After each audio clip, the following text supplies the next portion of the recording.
Okay, we are live, everybody. Not much fanfare, just to say this is Theus, Complex Mind, Simple Man, and I got my brother Antoine with me, What's up, everybody? How you doing? and hopefully we'll have a good, lively conversation. It's going to be a political discussion because that's what we do here on Fridays, and this won't be a third-party discussion per se. I might sprinkle something in there at some point. Who knows what comes out my head, but this is us talking, and we're pretty close, I would say, on politics. Where we often differ is on like strategy or approach, and that to me makes it that much better when we get to chopping it up a little bit.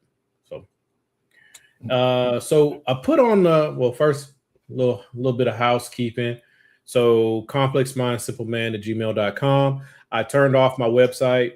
Those of you who follow this, you know I did that. But if you want to like give me a topic you want to talk about, feedback, that's my email address.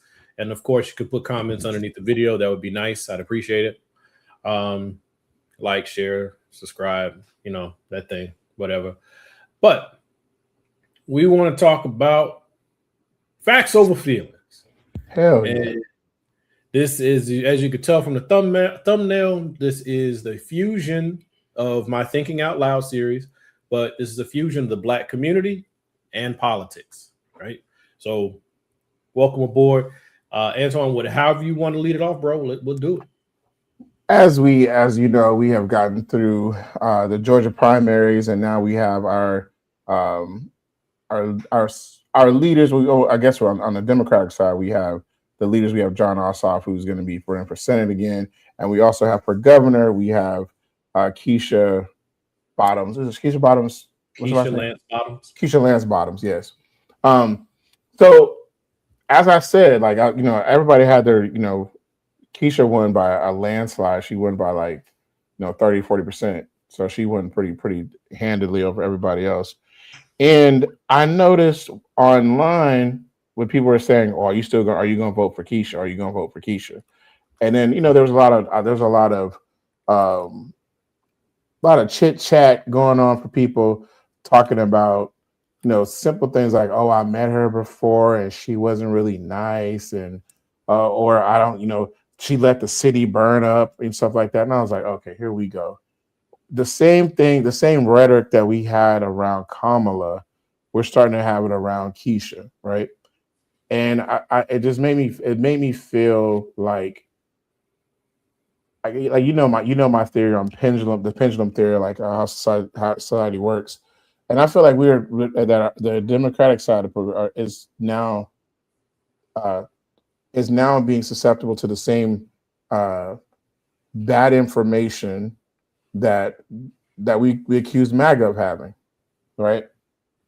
Because I really do think we're a part of a big social experiment at this point, because I feel like there are manipulators outside of you and I or whoever that are manipulating the conversations of society.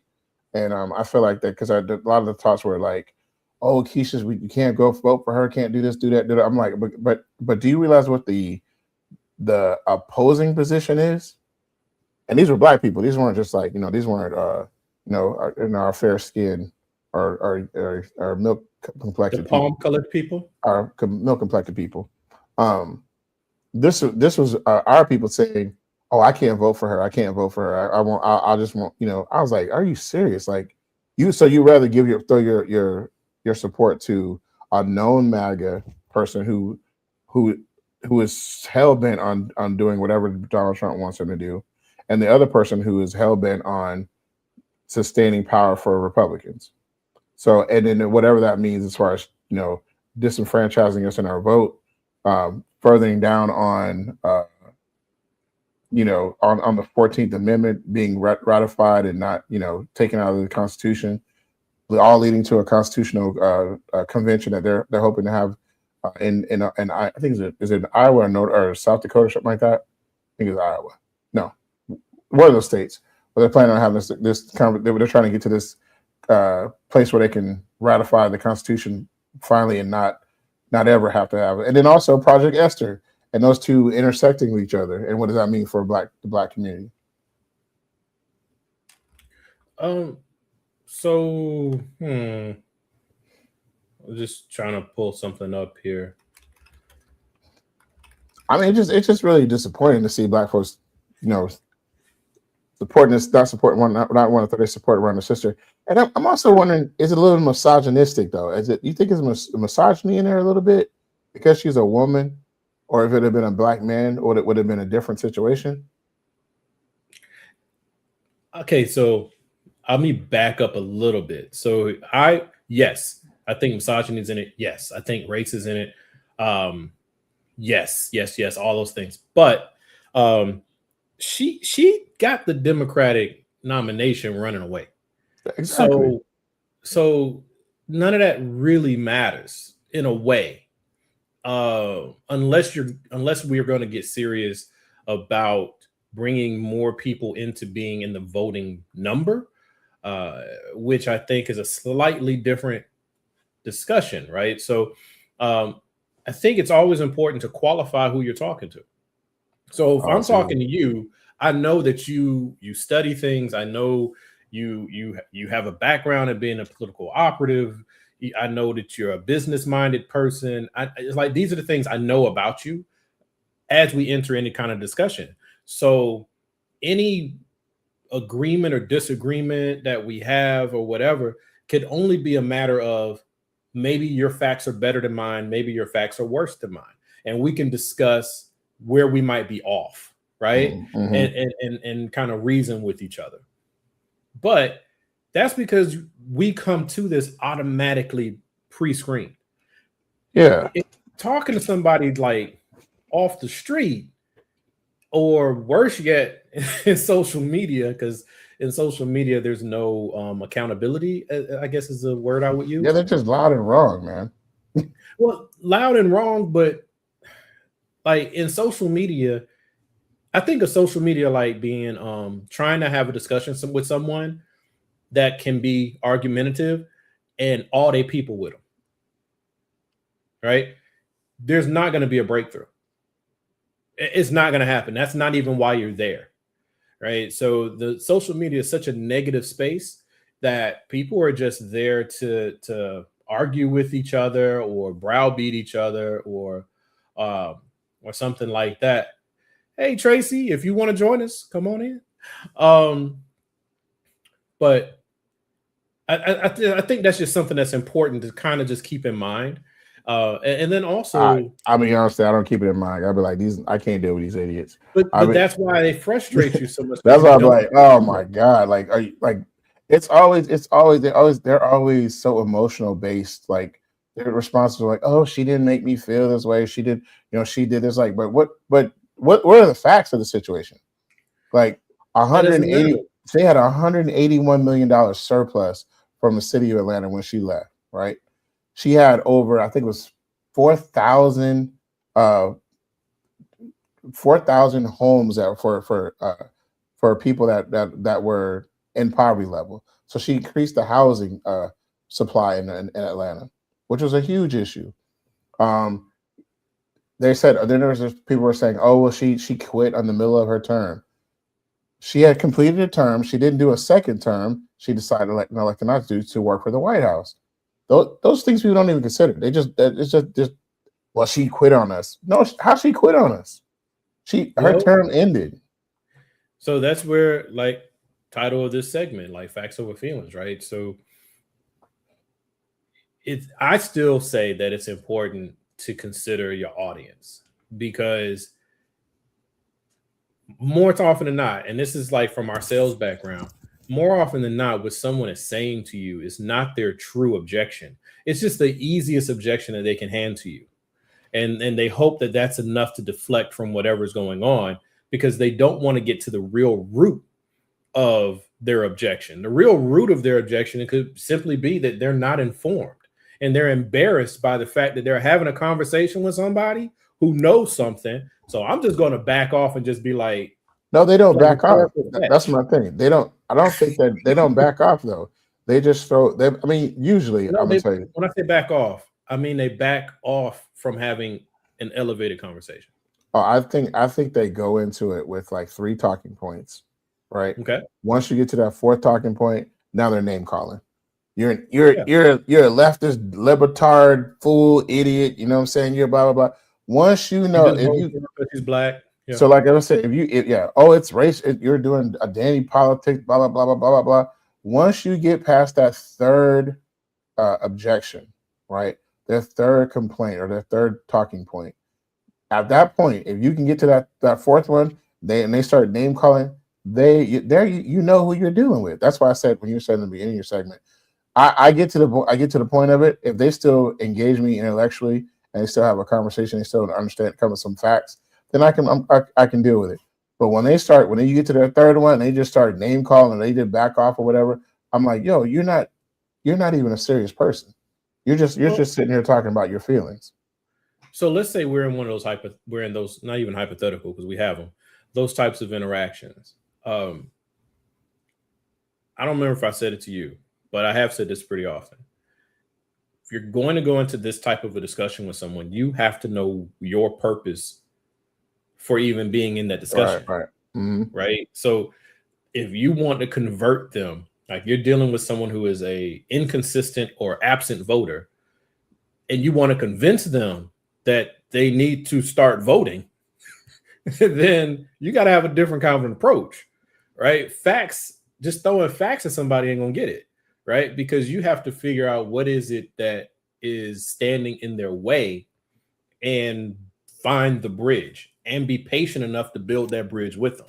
Well, let's think of this let's think about let's think about from a sales perspective, right? Mm-hmm. If their Democratic Party is to be more engaging, and then let me also state this for the record as well. Bad product. Yeah, let me state this for the record. I am an independent. My position is that I don't feel like neither of these parties have my interests at heart 100%. Right. Cool. So let me just state that so for someone gets upset, oh, that's what all Democrats are. I'm not. Let's not even get on that. Okay. At period. I know both these parties are. I feel like they're part of there's two different wings of the same damn bird. Okay. I think they're both manipulated by AIPACs, and I'm gonna say that, and I'll go because we saw in the Jasmine Crockett in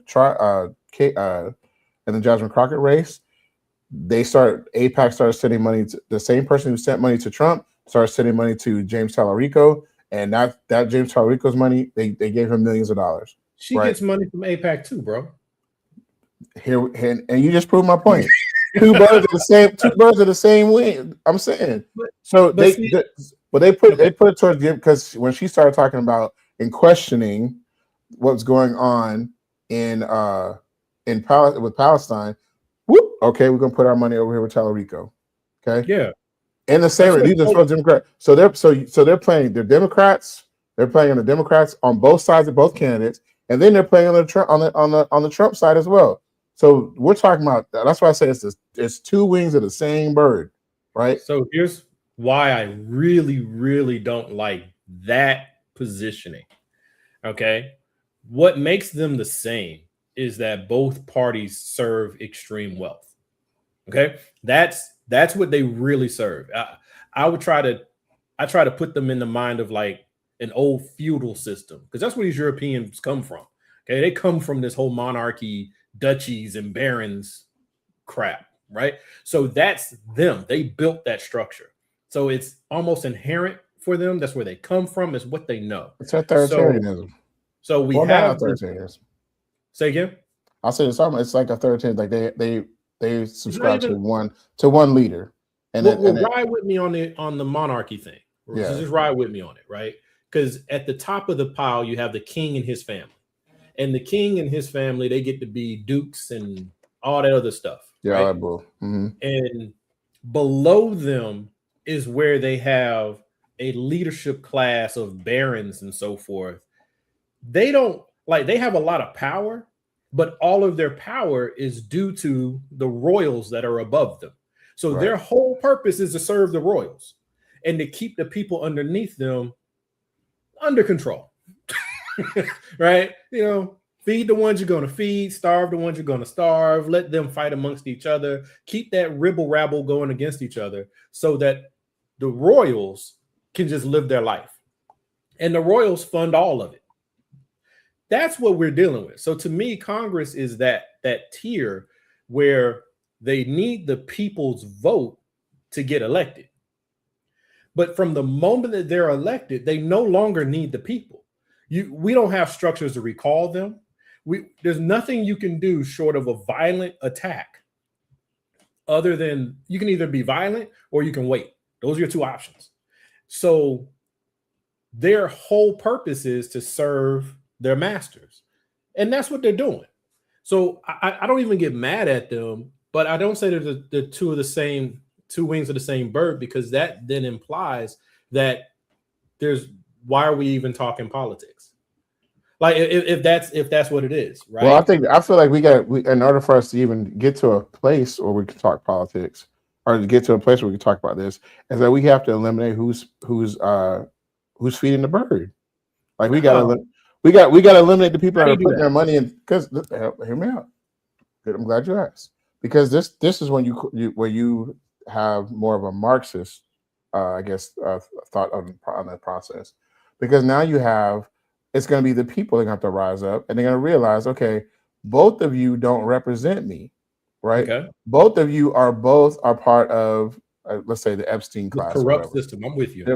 You both are, and either you are, even when you are a MAGA, or because there's like, even when we're starting to talk right now, and I know it's starting to converge, because I find myself agreeing with some people. I'm like, I would never agree with you in any other time. Yeah, right? It's not converging, bro. You don't think it's converging? No. I feel like the reason I say, like, I feel like that. Well, I won't say it's not converging, because you're right. Because when it gets to the point where even we take out APACs, we're gonna have our problems still. We're gonna still have our difficulties and stuff like that. They're gonna be there. Because I think APAC is a fall guy. It's just it's what everybody's focused on right now, because everybody needs a bad guy. If you look at every political season, we always get a bad guy, right? I agree with that. So this season, it's APAC. Well, the real problem is Israel and how it's treating the rest of the world, right? Like, Israel's attacked 6 or 7 countries. 13 countries. It's like 13 countries in 13 countries in the Middle East right now. Right. So Israel is the problem. The nation of Israel's government is the problem. When I say APAC, I'm talking about that, though. Right. But we say APAC as a stand-in for that, because it's like shorthand. Mm-hmm. But APAC is just one lobbying group. Right. APAC is no more corrosive to the American system than big oil, than the military-industrial complex. Like, they're in that ball game. So if you attack APAC, it lets the other 2 or 3 just kind of be like, right? So, well, I mean, I think that the spending arm of Israel is APAC, right? That's one of them.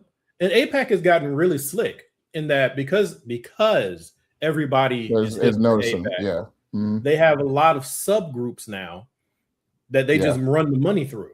Yeah. So long as people are and individuals as well. And individuals. But I'm just saying, Marison Edelman, I think her name is. Well, yeah, the Edelman, but she's outside of APAC, right? She has her own view. She's an ultimate Zionist, right? Right.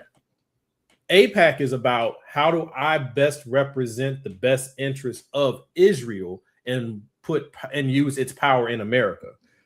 I would think of APAC not directly. This isn't a direct comparison, but they're like the FBI in a way. They're not interested in right and wrong. APAC doesn't care about right and wrong. Right, they don't. They're worried about, how do I best maneuver for power's sake for my country, and that's what they're doing, right? Kind of like when I said FBI, is because, like, the FBI, they're not good or bad. They're about status quo, and so if anything that disrupts status quo, they attack it. Whether it be what would arguably be good or arguably be bad. So I think it's important that we expand the argument from just being APAC, because I'm hearing that constantly. Yeah, I agree with you. A candidate who takes APAC money, but they take DOD money. They take the industrial complex. They take the tech bros money. How many individual groups are you going to sit there on a checkbox and say, I won't vote for this person? Because you're not going to be to vote for nobody, right? Where your real issue, not yours, bro. The real issue as far as our domestic politics are concerned, Citizens United. You disrupt Citizens United, you disrupt the money. Won't fix it. For which side? For all of us? Huh? You think Citizens United is our main focal point we should be worried about? I'm saying if you're upset about AIPAC, if you're upset about the undue influence that lobbyists have in Washington, you got to get after Citizens United, because that allowed that money to flow in even larger and faster and not be accounted for. So if your frustration is that, then you got to go after the money, and you go after the money, you got to get new laws, you got to get new rules. And then the next piece from that is going to be like, well, how do we do that? Well, then you got to get better representation. How do I get better representation? Well, now you got to have a more, elevated or nuanced approach to how you select your candidates and how you fund your candidates. Like right now, we got people saying, don't take any lobbying money, but go out there and fight the people who do. So you gonna win on principle? That what you gonna do? I'm trying to look at this, the impact of Citizens United right now. Because I remember Citizens United was a part of what we had we were talking about the stand-ins, the Wall Street stand-ins and stuff like that. Was that that little rally we had back in those days? Yeah, I know what you're talking about. Oh, you're talking about that. Okay, so I'm the Citizens United, the landmark case, 2010 Supreme Court case. Okay, I got you. Yeah, Citizens United was the Federal Election Commission. Yeah, that made corporations persons. All right. Yeah, yes. Even though corporations have always been persons, you can go all the way back to some of the founding documents, and they were debating this, where they were saying that a corporation is a person, but it's not a real person. Right? It only exists for the purpose of existence. So you can't treat it like a person. But then you're able to warp that language and say, well, no, if you call it a person, then it's a person. And now you get your super PACs and your dark money and all of that. So now you get more than one vote per person. Now you have each person gets a vote, and I can move money through my corporation and double, triple, quadruple my vote through that, And to me, the remedy to that, even if you can't get to Citizens United straight away, because I don't think you can, because our Supreme Court is completely corrupt. And our Congress doesn't even do its job. So you're out of luck until you change Congress. Everything depends on changing Congress, right? So I would say if you want to get messy, then you're talking revolution. But we don't have organizations, we don't have structure, we don't have discipline, we don't have any of those things to wage a revolution responsibly that comes out on the other end better. What you have is, if it all falls apart and we fall into a revolutionary mindset nationally, you end up with anarchy. You end up being Libya. That's not what you want, folks. Sounds good in your dreams, but in reality, it's bloody and it's scary and it's painful and it's all those things. So then it's like, okay, well, we have to work within the system. Well, the system is built to keep you from working within it. So I have plans for that, but that would be a different discussion. When you speak about, you're talking about Libya, you talking about the lack of not nationalizing the government or whatever. I'm sorry? When you talk about Libya, you're talking about not nationalizing the government, because remember, Libya was doing pretty much remarkable things for their people. Well, you can't compare the two one for one anyway, because Libya had a dictatorship, but it had what you would kind of call a benevolent dictator, right? Yeah. Like the people that Gaddafi was against, they were treated horribly. Okay. But overall, for the nation of Libya, it eliminated poverty, they eliminated homelessness, they were sharing oil revenues and resource revenue. They had free health care. They had all these things. They couldn't vote to change their leader, but they had a better standard of living than most nations, period. But America pretends to be altruistic. Is absolutely not. But America didn't like what he was doing economically, because if he had just been a dictator who was doing socialist things, then they would have been like, okay, I don't like it, and we're going to talk bad about Gaddafi, but as long as he keeps that mess over there, whatever. It was when he started working towards a united Africa and started to work on a united currency and nationalizing. That's when it became a problem. And our arguably best president, Barack Obama, had to go get him because he's still an instrument of the machine, and the machine was threatened, and he had to go deal with him. So it's like, to me, Gaddafi, not to get too far off on a tangent, but he's like a complicated figure to me, because he, to me, is like a clear example of what it is to try to be a hero and then you die as a villain. Because the people that he helped, pull out of the situations they were in, did they save him from being not just murdered, but brutally tortured and humiliated and murdered? No. So it's a lonely thing when you want to step out there and be a hero for your people, which is why it's very rare for you to have heroes for your people. That's why ever since we've had TV and internet and all of that, you don't have that anymore. Right. So, I mean, so that goes back to my point where we're talking about with Keisha Lance Bottoms, right? She's won the primary, right? There ain't nobody else to go against to take the position, right? Right.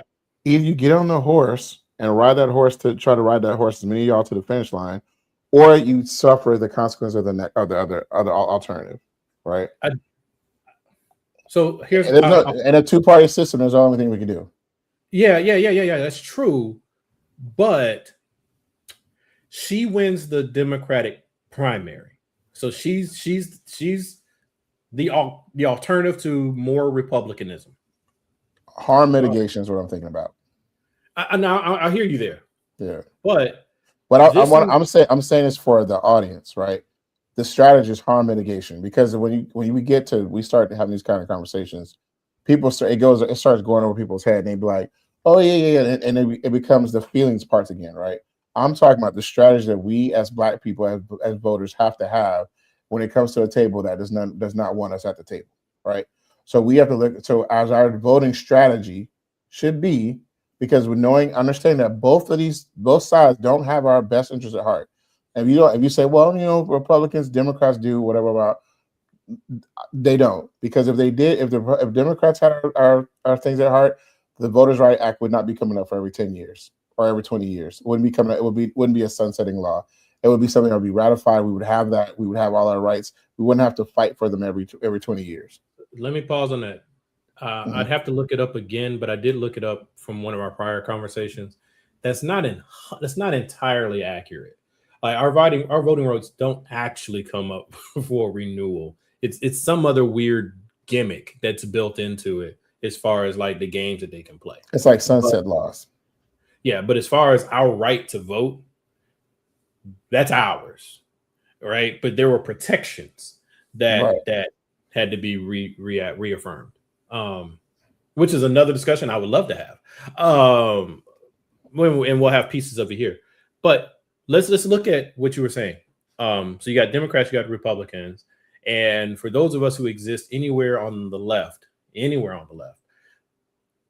pretty clear we don't want more Republicans, because this is my 100% my opinion.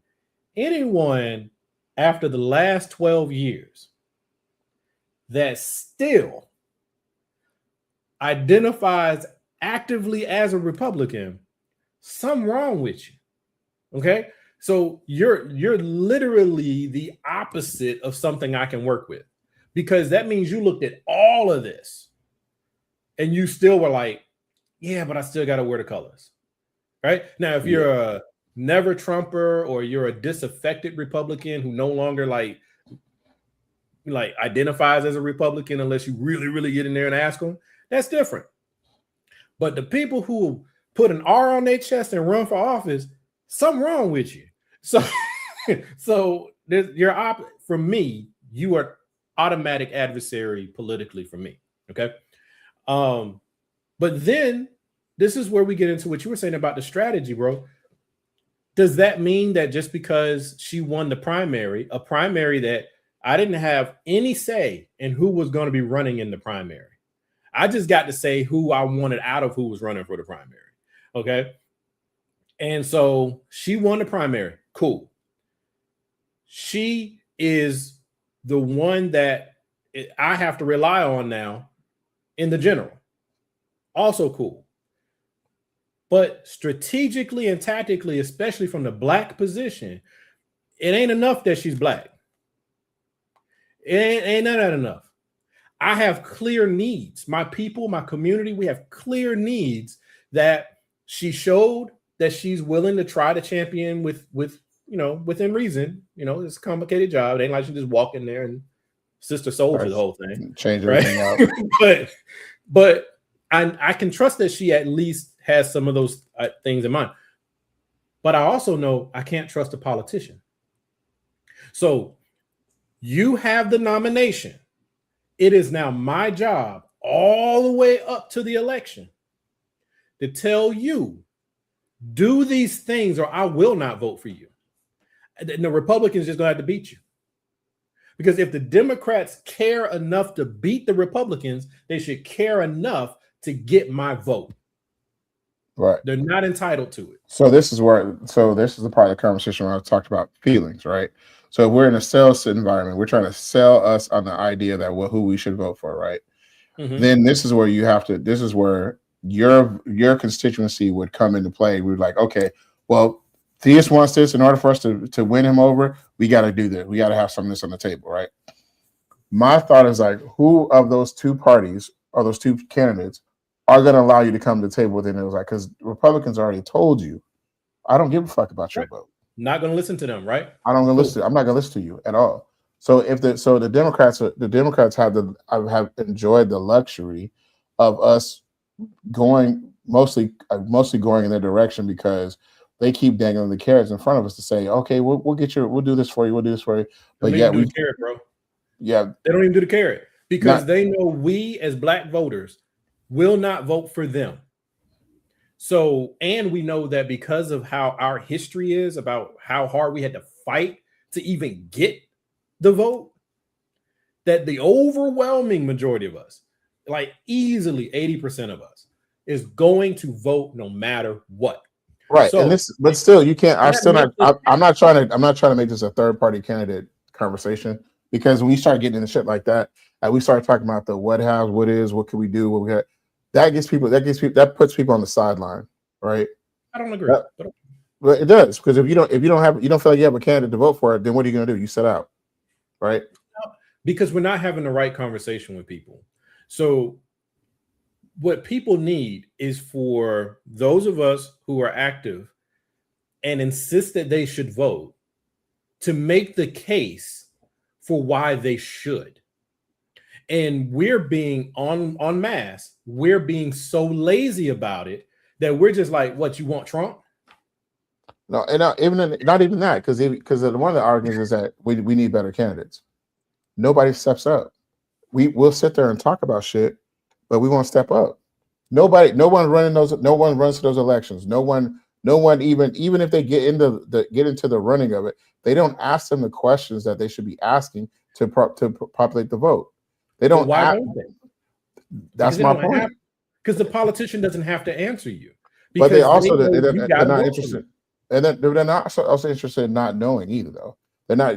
It's a lazy argument to say that, well, if we just go into the situation that they'll vote for them or whatever, or they'll consider us. Because the thing is that obviously we just took us into earlier that when you go into politics, that it's not if you're a value based person, it's a lonely business. Nobody's gonna it's a martyr business, right? You're gonna either be killed or you're gonna be exiled. So here's a question: is it enough to just be on the winning team? I question what the winning team really is, though. because it depends on its So in our perspective. politics, you got Democrat and Republican as far as the overwhelming power for any of your real positions, right? Governors, senators, Like I said, it's respected to me because we're not. I don't to say who's winning is not. I can't say who's winning because either side I see the both negatives on both sides, right? No, that's a values argument. I'm saying as far as just for the governorship, you're either going to get a Democrat or you're going to get a Republican because we've already gotten through the primaries and we don't know of, at least I don't know of any independent that's made any kind of noise that can overcome either of those two. They have it and they won't. Not currently, they won't. But I'm just saying, so that puts us between those two. Those are our two options. Right. So if I'm a non-voter or if I'm an inconsistent voter, like I only show up for the presidential election, and you come to me and you're saying that I need to come out and vote, and I'm telling you, I don't see the point in me coming out to vote because I didn't get to really pick who my Democratic nominee is. We both know that they don't listen to us. You just basically said that they don't listen to us. And so if I come out and I vote for her and she wins, that's good for her, but it's not enough for me to just be on the winning team. Right? It's not enough for me to be able to say, because like I'm not a sports fan, right? So you're not going to get me excited because the team won, right? So, well, if you identify with any team, though, that's what fanship is. Though, if you can identify with in politics, I'm not worried about fanship, right? It always boils down to that, bro. Because like you can't because these people are not fact-based people. So it's a feeling, it's a nostalgia, it's what they feel like, it's what they. This is my guy. This is my. It's 75 million people prove me wrong. I think blind voters, the ones who reflexively go out and vote consistently, they go vote. Those are more emotional than the people who refuse to vote. Because the people who refuse to vote, I think they both are into a corner, but they're thinking. They're saying a lot of the points that you and I have raised. Two sides of the same bird. Everybody's corrupt. Don't really have a representative government. If they get in, I can't get them out. They're not even having town halls. What is their policy position any different than what has been in the past? Non-voters work through all of that. Most of them. They work through all of that and they come to the conclusion. No, what I disagree with that. I disagree with you on that. Let me tell you why. Last part of that. Okay, go ahead. But the people who are loyal Democrats, they're going to vote for a Democrat anyway, because they're going to be like, oh, I can't vote for the Republican and I got to go vote. That's emotional. There's no thinking in that unless you've been making demands, and we've already kind of touched on there's nobody to make demands to. No, because I'm going to tell you this. We have single issue voters too, though. We have voters that only go for one single issue. Those to me are just as emotional. They're very emotional, and we're dealing with a varied of all those type of people in our party. But the single issue voter votes. Not always, not always, because if they feel like their issues not getting are dealt with or even talked about, they don't vote. See, I'm gonna push back a little bit because there's no way we can talk in full absolutes, and I know, but let's use the Gaza genocide as an example. Okay. There are those who that was their issue. Okay. That was it. All the other stuff going on, they didn't even think about it. They didn't think about losing Medicare. They didn't even think about losing Medicaid. They didn't think about foreign wars. They didn't think about farm subsidies and farm crashes. And they didn't think about nothing. They just said, this is so evil. I can't vote for it. Okay. But there were still at least two different types of those people. There were the ones who said, that's my issue. But at the end of the day, I have to beat the Republicans. So there were still single issue voters. They hated Kamala. They hated Joe. But they still ended up voting, which is most of them. They still ended up voting, but they hate the party. And then you got the other ones who are pure single issue, just like your abortion people. And they're just like, I ain't showing up. I think that because of the lack of see if I can say this. I think the lack of like depth that we have in our voters, right? Because they're single issue voters. They're 2 minute real watchers. They get their information from, you know, social media, whatever. They're all on an emotional basis, right? And I think that we have to recognize that shit. Huh? I feel like you're being very unfair to the voter because you're coming at the voters, not the machine. No, I get what you're saying, but I'm coming from a position like how does the machine on either side, like how do we more understand the elective voting population? Because what I'm trying to show is that we've seen how MAGA worked, we've seen how they operated, and you got to take their hats off. They were very successful at what they did because they made you believe. They made their side believe wholeheartedly. Get on board. Whatever the kind of fuck shit we start doing, you're on board because no matter Epstein files still show up. No matter what, some jumped off. Some jumped off, but they still consolidated and they kept power on their side, right? Have you inspected why that was though? And I think that's the golden ticket, though. I think that's the golden ticket because I feel like the same thing that works on the MAGA side is the same thing that'll work on the Democratic side. Absolutely not. I tell you, you can say this, but I'm gonna tell you why I believe that. Right? All right. Because go for your point for it, and then I'll give you mine. Okay. The reason why I say that because it's human nature. One, like you said, there's no teams, but they are teams. Because no matter how I what kind of brilliant argument I give to either side, they're gonna still stay stern in their points, right? That's it. That's not that you can say it's not. I can give them facts on both sides. I can tell a good Democrat, hey, I can make the argument for what Republicans are saying as well, right? I can't ideologically agree with or align with somebody who's trying to make my life less. You know what I'm saying? So that's the reason I can't ideologically agree. But they have their points. They can say what they want to say. But we on our side it's the same way. That pendulum is gonna go. It's gonna be to the far left, to the right. There's not gonna. The middle part is where most people lie. So that's where I believe. But I believe that you can have with single issue voters that we're both not informed, and that's becoming more clear to me every day. Like both sides are not informed. So I agree that the voting population is not very well informed, but I blame the system for that because it's literally structured. It's intentional. It's intentional. Oh yeah, right? It's very intentional. Built that way. Yeah. Right. Oh, I definitely know that. Local politics should not be this complicated. It just shouldn't be.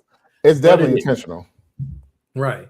The way they do off-year elections and how they do pop-up elections and how they do special elections and how they do ballot questions and gerrymandering, all that stuff. Because this last election, bro, was terrible. This primary was horrible for me. Right. So, yeah, because like here in Georgia, and I'm informed. I'm an informed voter, but I knew hardly any of the candidates. Exactly. And I all the party affiliations. Yeah, and I researched it for about an hour and a half the night before of each positions. It was still a mess. It was a mess. And I was like, who? Yeah. I was like, and I reached out to one of the candidates and I said, her name is Michi. I said, Michi, what the fuck is the Democratic Party doing in Georgia? They need their ass whooped. I should not have to feel like I'm studying for finals the night before an election to figure out who the fuck are these people? Who are they? What are their positions? What's their background? I couldn't figure out none of that shit. Right. So that's where I was saying, like, I can't blame the voters as much as you do. Like, so for me, the voters, how is a voter, and I'm not trying to be what's the right term? I'm not trying to belittle what I'm about to say, but I have a college degree. I have professional licenses. I have a lot of responsibility on my job. I used to write policies and I'm wired in a certain way. And it doesn't mean that I'm right every time, but it at least means I have a set of tools that helps me dig through some things. Right. Okay. How is the typical voter who has some or no college education, and we know how thorough public education gets you by the time you graduate to be able to do research, which is darn near nothing. Okay. So that person, that huge mass of persons is supposed to be able to navigate the exact same thing that frustrates us, right? So the machine is doing that thing. So the response in my mind is people like us should do a better job of having not just my platform or your platform, but all our platforms should be leading into an election, giving information. But we don't really have that. What we have is a lot of opinions about the overall machine, right? We have a lot of opinions about what we don't like. But I watch a lot of left media. People are not actually getting in there and saying, hey, here are the different people who are running, and this is what party they actually belong to, because you guys know they did this, this, and this. We don't have a lot of that. Mm. And when we do have it, people can't find it because it's usually boring, right? Yeah. That's why a lot of people don't watch me, because it's boring to someone who's not inclined to deal with that, right? So I just think that that's an important thing to keep in mind. And then from what we were saying before, where I was saying is the pendulum, where I disagree a bit with that. Yeah. I think on a societal level, you can make an argument for pendulums, right? I see that as far as how marriage works. I see that as far as how the dating world is working right now. I see how, all these things are on the pendulum, right? So I can see that. But the left and the right are not built the same way. On the right, they've worked hard. They have worked very hard for the last 40, 50 years to build the think tanks like we talked about earlier, me and you. They've worked to put their people in positions of authority and power in the business community, as well as in the political arena. The Heritage Foundation literally grows lawyers. Right. and judges. Yeah. And judges. So they literally grow these people and keep them well funded. They take a 12-year-old, keep that kid in the bubble, make sure there's money in his pocket the whole way, and groom him right on through. Right. That's a good point. That's a good point. Right. So that's on that part of the effort, they're reaping the rewards of hard work that has gone to 2 generations. And then I'll compound that. Okay. I blame the Reagan era, but I think it was just before him. But that's Carter then.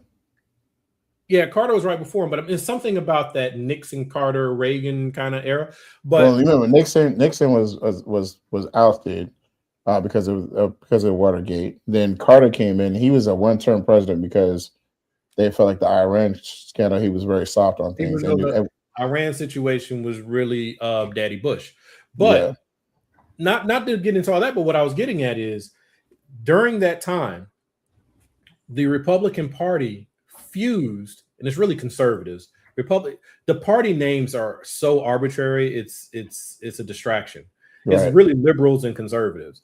But the conservative faction, they took being white, being an American, and being a Christian, and they managed to push all that in there together so that you can't separate any one from the other. So when you're looking at a party like the Republican Party, when they're like 80, 90% white, that's half the white population in that one party, right? A little bit more than half. Okay. And they can't separate themselves. Like, you don't see Republicans just walking away. It took Trump to make some of them walk away, and they're still waiting to be able to come back. Yeah.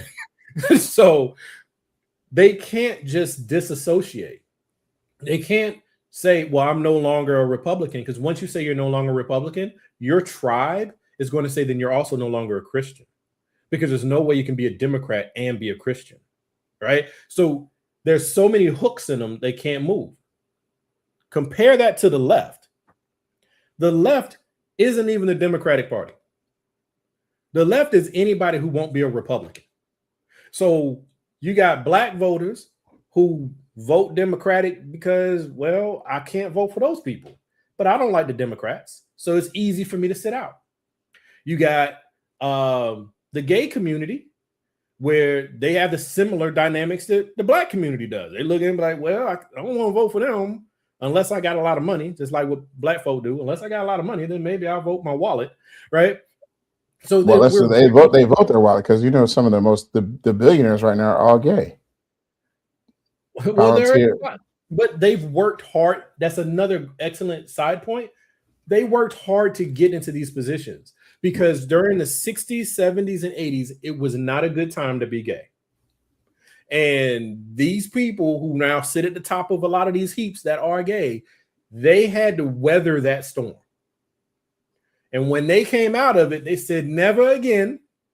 And I will make sure that if you even say a negative thing about a queer person, you might be in trouble. If you dare say a single negative thing about, let's say, the Jewish community, you might be in trouble. It doesn't matter how accurate or inaccurate your statement is. It's the fact that it's off-putting and it targets my group. The black community, which is where we are firmly embedded, we oftentimes look at all of this, call out how unfair and unbalanced it is, but it's literally how the game should be played. We don't play the game right. That's why we can be insulted by everybody. Right. And let me say this one more thing. Let me put this in. Let's interject this real quick. Also, we got to understand that, just like you pointed out, the Republicans, they've been putting this play. They play the long game, right? We can't vote one election, or we vote for one candidate. We vote for Barack Obama, and we think that we've done everything we need to do, right? We cannot just vote. We think like, okay, I'm gonna vote. I'm gonna vote in this election, and I'm gonna sit my ass down. We vote like children. Exactly. So what I'm trying to say to my community is that we have to play the long game. So that's why I'm saying, like, even though we've been on the Democratic side and we voted Democratic side, we still are playing the long game. We can't go every time we go back and forth and we be like, well, I'm not going to vote for them because they're not listening on our vote. So I'm going to vote for a Republican this time because I'm going to vote for Trump because I believe that how long are we going to stay on the Democratic plantation? Blah, blah, blah, blah. Because those are emotional responses, like emotional you said. Responses, yeah. But they're emotional responses because though others haven't put something together. Why don't we have a black voting bloc? We can't agree on shit. We don't have to all agree, right? They all agree. Yeah, exactly. We could pick 2 or 3 or 4 big issues that we want to deal with. And that's why, and we could try to get those things established. And that's what I think we should be doing. We can decide that our objective, because I don't have any swag. I ain't, you know what I'm saying? I ain't got that kind of pull. But those out there in the political space that have that and they have that way of movement, we don't need everybody, folks. We don't. Yeah, every movement's only had about 10 to 20% of people. You need 20%. That's what you need. You need 20%. Yeah, 20 a hard, hefty go to it 20%, because like we're never gonna get that, because there's never been a movement that we ever had in the United States that more than 20% of people were involved in anyway. I know everybody thinks that the civil rights movement that everybody's grandma and auntie was out there. Nope. Blah blah blah. They were scared of it, and everybody was supporting. Everybody was in the business was supporting Martin Luther King. Oh, black people, we love Martin. No, 10% of us, 20% of us were supporting Martin Luther King. The other one of us had a face turn. We didn't want to see it. We weren't dealing with it. We want to be involved in it. We wanted to keep our family safe. Let's just be really fair and very real about it. We wanted to keep our family safe. Right. And so what I would say is we look at that and we got to decide how do we build from it. So if we know we need about 20%, pardon me, and we know that historically that's what's pretty much been moving. Well, let's just say this. We're talking about 20%. We're not talking about 20% of the vote. We're talking about 20% to be active, to be on the front lines, to push the pendulum forward. We're not talking about the voting block though, because we need more than 20% of the voting block to be active. I am saying of black people who are eligible to vote, we need 20% of them in agreement at the issues level. Now, not the tactical level, because that's different. But you get 10%, 15%. This is what happens. The 10 to 15% are your most motivated people. All right. That's not gonna get you most of your activists, because those people are more revolutionary. So it's really hard for them to gleam onto this, but they do their thing in their role to make all this work. So you got 10, 15%, right? That's your Martin Luther King crowd. Your street activists and those on the outside, that's your Malcolm X crowd. Okay. But once people start seeing some successes, and they start seeing people like being proud of being part of something that's real and is a thing, guess what happens? You start bringing in another 10% of people. They're your seat fillers. They're the ones who want to be part of this thing if it works. But they don't want to put their name too deep in it if it don't. Right? But that now took you to your 30%, your 35%. 35% is literally what MAGA is of the white community in America. Right, that's true. They're less than half of white voters in America. They're only about 35%. You just proved my point, though. Very article, you proved my point. Well, what point did I prove there? You proved that the point that on both sides are the same people. Like, we get 30% of people that on our side, we'll be having the same power, the power base that the MAGA has. No, so now that's actually different, because when I say MAGA pretty much runs the Republican Party. Exactly. Okay? And MAGA is dang near all of the Republican Party now. Right. So, but only reason I could, because they realize, okay, this is where the power base is going to be at. I need to get in line. So, same thing for us.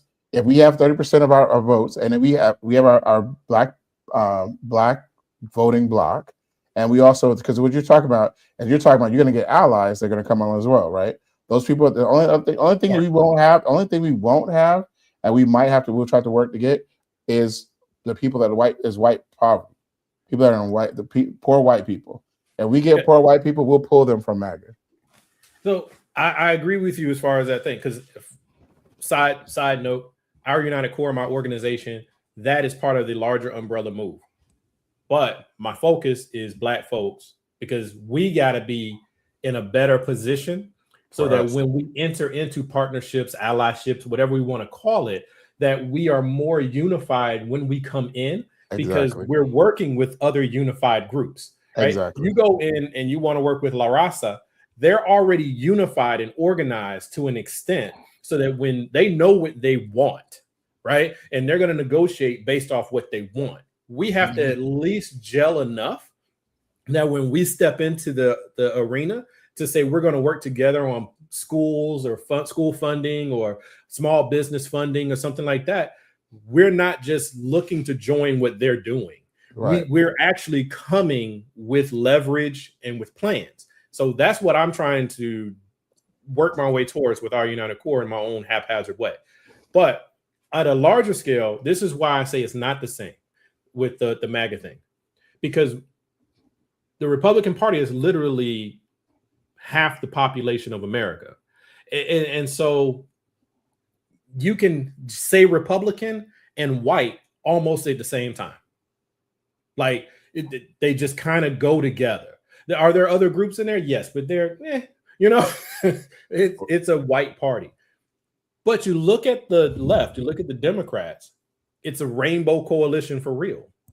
And all of us have different grievances and different objectives.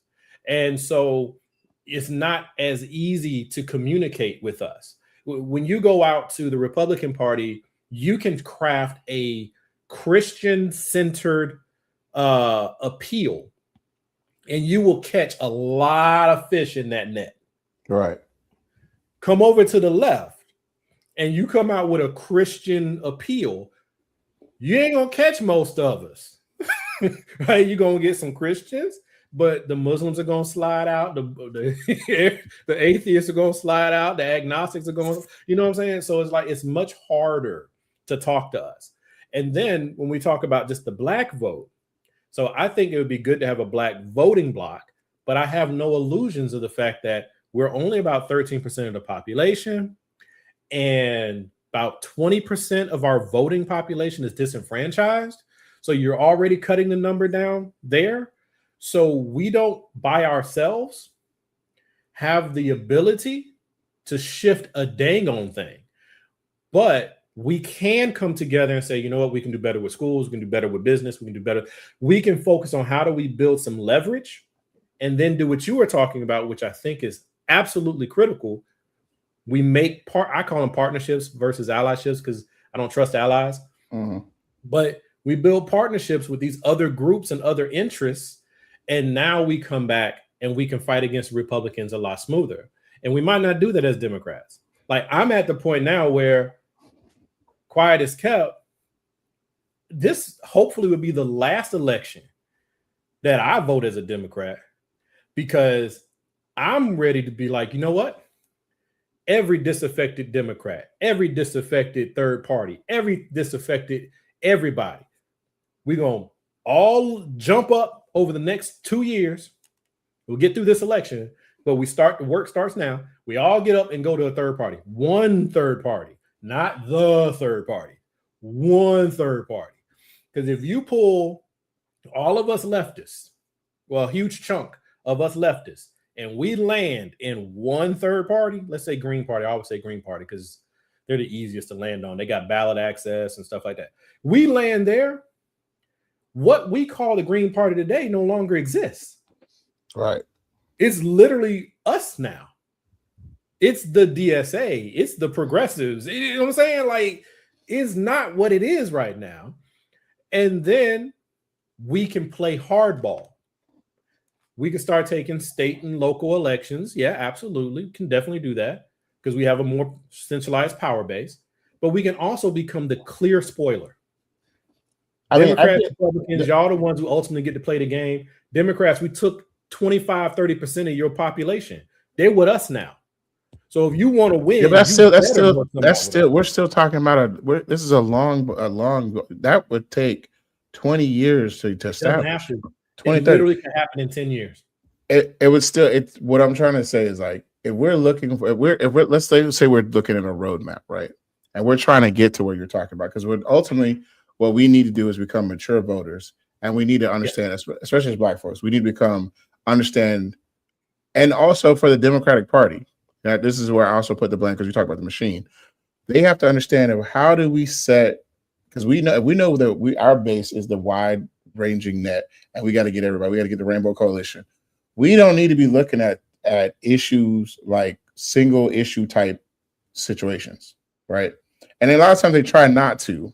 Like they try not to make any commitments. Right. They try not to, but we need. But if you're gonna give me an agenda, right? Your agenda for what your platform is going to be, it needs to be. And this goes back to Barack Obama when we were at the Democratic convention. We thought of what are the things that affect the most people, regardless of their color, regardless of what their gender background are, the things that are going to affect them. We talked about housing, to have a safe and a productive home, to be able to have our own home to build wealth. And respectfully, Obama sold us hope. And that's what he sold us, and that's what we got. Okay, exactly. It was smoke. So I'm gonna say that again. So hope. So you said it. You said it's hope. I said whatever. It's an agenda, right? It was a platform that we all went for. We voted as a better block. But what I'm saying from now, we have to hope, instead of just letting them be a hope dealer to us, like they were. We also need to have some structure. Like, okay, we understand, we agree with what you're saying, but if you don't, we will vote your ass out quickly if you're not doing what we're saying. But listen, let me finish my point. So you got that. Then you have education for everybody. Those are things that everybody wants. We want our kids to be educated. We want them to have an educated block of people. And then the economic ability to have a good paying job that we can take care of our families. And then we can be gainfully employed, right? Are you producing those things? Whatever. And then I don't care what you're if you're not, those things are being produced. And then security. Do we have safe communities where we're not having to feel like that that our house is going to get, we're going to get jacked, or that we have to be fearful of someone else coming into our society, or taking away or killing us randomly or stuff like that from violence, right? Those are things that the four things that we can do right now, right? Okay. Those are common things. And you give me that. Let's take your things. Because on the left, I think that those more or less ride across everybody on the left. Right. And it touches a few people out there on the right, but they have it touches on the right too. It touches them on the right, regardless of their it touches on them, but here's the thing with the right though. The right thing is like, okay, we like those things, but we only like them not for exactly. We only want them for us. We don't want God to have them. We just want them for us. And now you can make sure you get that shit for me, but don't let them get it. I'm cool with it. Okay, I'm cool.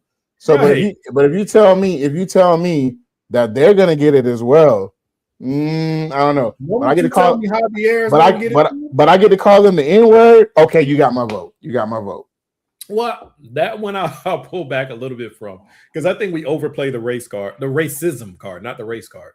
I would disagree. I think they go hand in hand. They go hand in hand, because you can say the same, because white nationalism, Christianity, they all go hand in hand throughout the world. We ain't got to be just an American experience. They go all around the world. They do the same shit. Yeah, I would. So that's their identity. Power dynamics more than racism, but let's stick with the things that you. We'll say Zionism. That's they're kissing cousins. There you go. Right. That's why you can't just say it's Christianity. They're kissing cousins though. They're kissing cousins though. Yeah, it's about power, right? Yeah. And dehumanizing anyone that you think is a threat to your power, right? And that's but let's say those overarching things. The Democratic Party is actively choosing not to do exactly what you said, because to me, let me say this for the listener. I want y'all to frame your thought process of who you're voting for on this way, because this is the type of walking yourself through the voting process that you all need to do. If we're as being an informed voter, what this is about to lay out is how we should be attacking our who. This is what we call harm mitigation. This is exactly what it is. Okay, so let's think like this as a mature voting block. Proceed. So, what I want the Democratic Party to do, and out there, folks, if you haven't seen my content, go back and watch some of my reruns. What I would like them to do is they need to have a change agenda. Okay, and the way you have a change agenda is you don't come at it in this season. And this is going to make a lot of my third party people upset. It's going to make probably a number of my progressive people upset. But in this season, in this chapter of what we're dealing with in America, the mission is to save the country. Yes. Okay. Yeah. But it's not enough to simply keep it alive. Yep. We need to redefine America. We need to decide. We know what America was for the last 250 years. What will America be for the next 100 to 150 years? That's what we need right now. In this moment, we need every Democratic candidate to be not only have to sing the same song, but dagnabbit sing something that has to do with change and that it actually has some tangibles in it. So my easiest way to do this, which will help the left and the not goofy right, let's focus on what it is to be an American. Okay? We focus on what it is to be an American. We can get to the black issues, the gay issues, the women's issues, and all. We can get to all of them because those are very important battles. But we got to fight this war right now. So we need to, for the black community, you don't even have to package it as for the black community, but for the black community and our Latino and immigrant communities, we need to go and revisit the 13th, 14th, and 15th Amendments. Okay? The Republicans are trying to do it right now. So the door is being cracked open to have this discussion. And the Democrats are refusing to step through that door. They're letting the Republicans have the entire discussion. The Republicans are coming at it from how do we disassemble this thing? The Democrats should not shy away from this argument. The Democrats should walk right into the room and say, oh, you want to talk about amendments? Let's talk about them and go head to head. All right. We need, I don't know what number we're on our amendments, but let's say 29th. The 29th Amendment needs to overturn 13, 14, 15 and make it this way. And this is the new America moving forward. There is no question about what your citizenship is and all these different things. We're going to close up all these little holes and we're going to put some rules in place for various things. That will address Black and immigrant communities without having to say Black and immigrant communities, right? That's one part. Also, we got to go in there and revisit the Supreme Court, the executive branch, and the legislative branch. Yep. That has appeal across the board, across every party affiliation, because we all want to have some mechanism that you can recall a Supreme Court justice if they're just completely in left field. You want to be able to recall a House or senator because they're way out there in left field. You voted them to do one thing and they went in there and Fetterman on you, right? You need to be able to recall that joker. Yeah, we need to realign the power to the people. We need to realign it so how you do it. Yeah, so I agree with you. I agree with you. Right? But then go ahead. I'm sorry, bro. No, I agree with you. I'm saying go ahead, continue. And then we got to put some teeth in here, and also the same thing for Supreme Court. But the Supreme Court, it needs to be held accountable to the exact same rules that the federal judiciary beneath it is. You don't got to be creative and make a whole bunch of new rules. They got the rules. They're just exempted from them. Remove their exemption. Right. And I also think that we need to have the military needs to be, so we can never have this posse army that we got going on right now, where the president controls all the cards to all the enforcement mechanisms in our society. Right. But we have that. It's not you. The reason none of this is working right now is because the Congress is immune to the voters. Right. If Congress is not immune, not just the Supreme Court, Congress, all the legislative parties. Usually, it's just the legislative parties. Usually, we have a say so in, and with Congress, but Congress has capitulated themselves. They don't even want to give. They don't want anything to do with their power. They don't want to do the job anymore. It's like, oh, we don't want to do it. We don't want, and we can never allow that to happen again, right? So I agree. So I agree with you. We need to put some teeth. That's why I said the people need to take back the power to them. But we have to. But the Democratic Party has to be able to express that in a way that even a simple single vote, single issue voter can understand. Right. That's my whole point. I agree and differ in a way, because to me, everything, business, political, where even in your family dynamic, it comes down to leverage. Right? You have to have leverage in order to kind of get your way.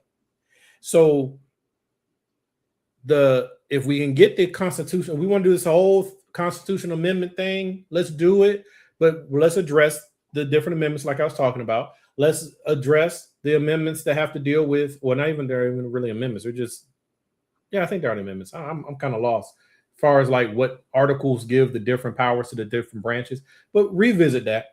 Right. And give the power back to the people, like you said. And the way you do that is through, we need a change government. Right. And that change government literally has to function in a way that it is not purely Democratic and purely Republican. It can't do it. And I think that because in order to create the type of environment that you were talking about creating this change in, there has to be some awareness of what the problem is, right? And there has to be, like, I feel like they need to, if the Democrats are to even have any hope, and you can probably catch a couple of Republicans. The only problem I have with Republicans is that they're so one-sided. They won't listen to anything like that. But I know that, and that's why I thought my life is weird right now, because I find myself agreeing to Candace Owens and fucking Tucker Carlson on issues, and even Nick Fuentes on certain things. I'm like, what the fuck? It's because the stakes have gotten high. Right. So here's but their agenda is America First. They have an America First agenda, right? But you don't want their version. No, we don't want their version. You're exactly right. But listen to what I'm saying. Listen to what I'm saying. Hear me out. Let me cook a little bit. So that same agenda, right? That agenda, if America's first agenda could, if we only get a couple of votes, a couple of issues from their side that they're concerned about, but yeah, we get the side from this side. We could unify America at one time with one election, right? We could say, okay, we're gonna say, okay, we know we as Americans, we know we don't want this fuck shit we didn't have for the last 4 years with Trump. We don't want that fuck shit no more. So what we're gonna have to do now, we're gonna have to. I don't give a fuck. I don't. You can hate my fucking guts. I don't care. But what we never gonna do, we're never not gonna be Americans again. Okay, we're never gonna let. We're gonna have this infighting that we have in our country. We'll continue to have it. We'll continue to move the needle. But we can never let that happen again because we'll lose the whole opportunity even to have this conversation in a democratic society if we allow that fuck shit to happen again. We not want a dictator. We do not want. We don't. Keep in mind because they spent your money and my money. Right? They spent your Democrat, your po ass white money, and they spent my black ass money, right? And they did whatever the hell they want to do. And they took that shit and they went to Argentina. They took that shit and took it to their own private funded projects and shit like that. They took our money that we worked hard for and told us, hey, we're gonna take your money and you can't have this shit that you need. You're not gonna have Medicare. You're not gonna have a government that has your best interest at heart. We're not going to do that. We're going to tax the shit out you. We're going to create things in your life that are going to cause you to have more strain. You're going to have to work harder. You're going to do this, and that's the messaging that needs to go on right now for the Democrats. Right? We need to have that type of message. Say, you keep doing this shit. This is what we're going to have. You're not going to matter. The way you get a Democratic Party, because we don't have a lot. We don't have time. We ain't got time. Right? This has to happen in a collapsed period of time. This has to be happening now. Okay, so this Democratic Party can't do it, won't do it, because this Democratic Party, and this is where we can get back to where they're kind of the same. This Democratic Party don't listen to its voters any more than the Republicans listen to their voters. Okay, let's just be real. Right? Yeah. Both parties are ignoring their voters. Don't give a fuck.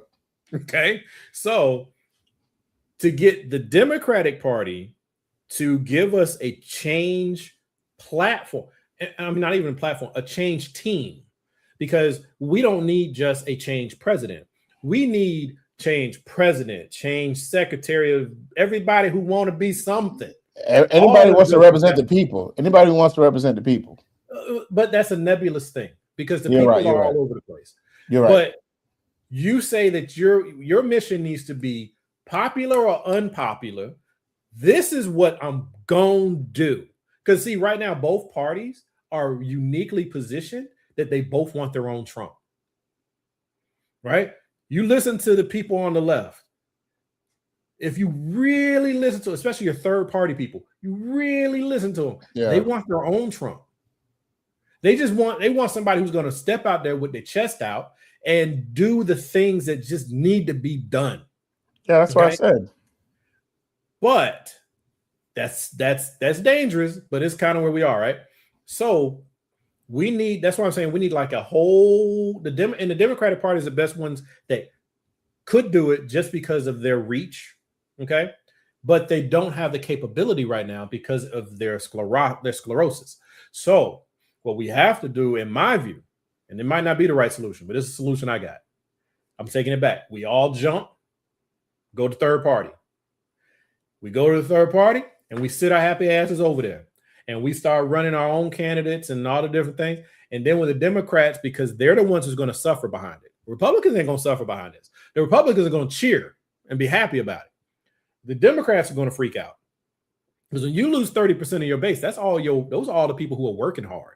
All you're going to have left are old people. Okay? So then they will have to say, okay, look, you won't come back so long as Chuck Schumer is the head of the Senate. Okay, we'll hold a no confidence vote and see how it goes. Okay, folks? Or, Jeffries is your problem? Well, who you got over there that is willing to run as a Democrat under the Democratic Party, right? You have to have leverage in order to scare the shit out of the Democratic apparatus. And then you start voting for the Democrats. And this has to all happen within the next 2 and 4 years. It can't happen. The only thing about that is that I know this big ship don't turn that fast, right? It doesn't turn that fast because it's never been made to turn that fast. But in the same thing, the only person that has been able to change so drastically was Trump. Like, if you be honestly with that, to change us from where we were, he was the only one that wrote his shit within a year, right? He did it within a year. 2 years. Within 2 years, shifted the whole shit, the whole fucking shit, right? So I'm like, wait a minute, but that's why Democrat. I'm like, damn, like, so it's sometimes we have to have like, it won't happen with Democrats, I said, because we're gonna follow the proper channels and we're gonna want to try to do all that shit like that. And like you said, we don't, we want a Trump. I'm almost at the point where I'm thinking like, well, you're right, we don't want a Trump, but we want a Trump. You know what I'm saying? Because it's gonna take a Trump to change to right this ship as quickly as we need it to be written. And see, I understand the temptation for that, but it's because we have the benefit of looking at this with clear eyes. The only thing about it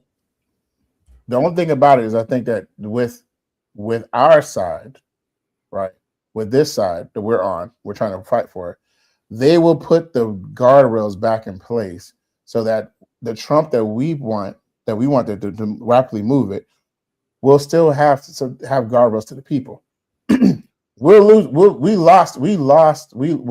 The thing about Trump is that we knew going in that he wasn't going to have any guardrails, right? I don't think that the Democratic side will allow that to happen, where they allow a person not to have any guardrails, because we won't. I don't think we'd ever allow someone to get to that position, because we can't agree on shit anyway. So here's how you come at this in a way, right? It's a simplified version, but I'm just saying, whoever's going to run for president and vice president, they commit that the president will only serve one 4-year term, right?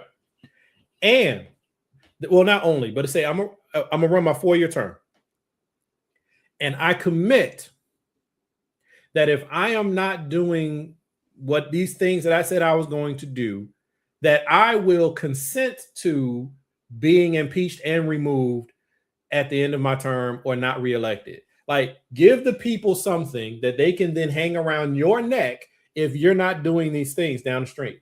Because your job is, like you said, you got to come in hard, and you're going to come in and do some things that is going to piss off all the power players.